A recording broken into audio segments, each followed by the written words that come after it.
Setelah 2 pekan masyarakat Indonesia merayakan pesta demokrasi, Forum Cik Ditiro menggelar aksi tabur bunga di atas kotak suara yang dilakukan di ruang sidang 1 Kampus Universitas Islam Indonesia Jalan Cik Ditiro, Kota Yogyakarta. Aksi tersebut turut dihadiri berbagai tokoh seperti Rektor Universitas Islam Indonesia Fathul Wahid, Penasehat Komisi Pemberantasan Korupsi tahun 2017 hingga 2019 Budi Santoso, serta Parwi Foundation Hestu Cipto yang turut menabur bunga di atas kotak suara.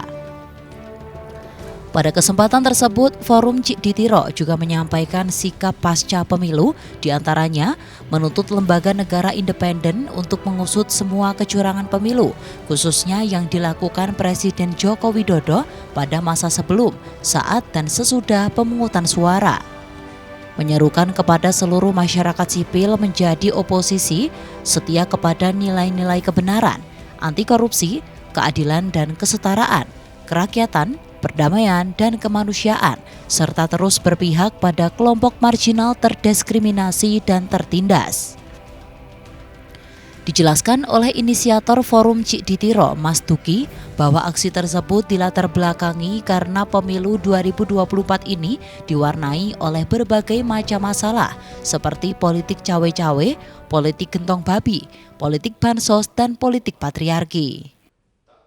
Puncak pemilu itu adalah ketika orang memasukkan suaranya ke dalam kotak ini, yang itu kemudian secara bergulir berproses, haknya diberikan kepada siapa yang namanya dicentang atau dipilih.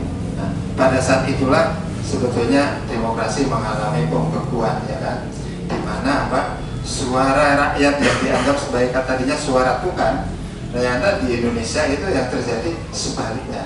Suara rakyat kemudian bertransformasi menjadi suara oligarki, suara orang-orang yang kemudian jauh mengkhianati ketika rakyat itu seakan-akan memasukkan ini untuk menitipkan pesannya supaya aspirasi dikelola dengan baik, tapi justru yang terjadi adalah sebaliknya.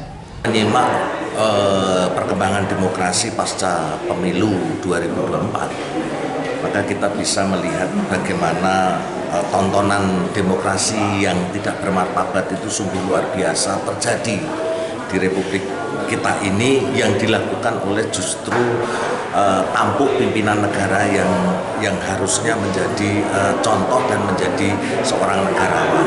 Jadi kalau melihat bagaimana manuver yang dilakukan, kepala negara yang harusnya sebagai seorang negarawan sekarang ini sudah beralih menjadi seorang politisi yang mempunyai kepentingan tertentu untuk menggolkan target-target politik tertentu yang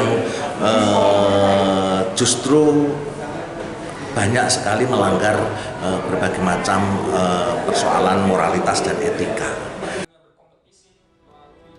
Aksi tabur bunga ini juga menjadi respon masyarakat atas banyaknya masalah dalam pemilu yang harapannya mampu segera diselesaikan dan tidak menimbulkan perpecahan. Dari Yogyakarta, Erik Pratama, Adit TV.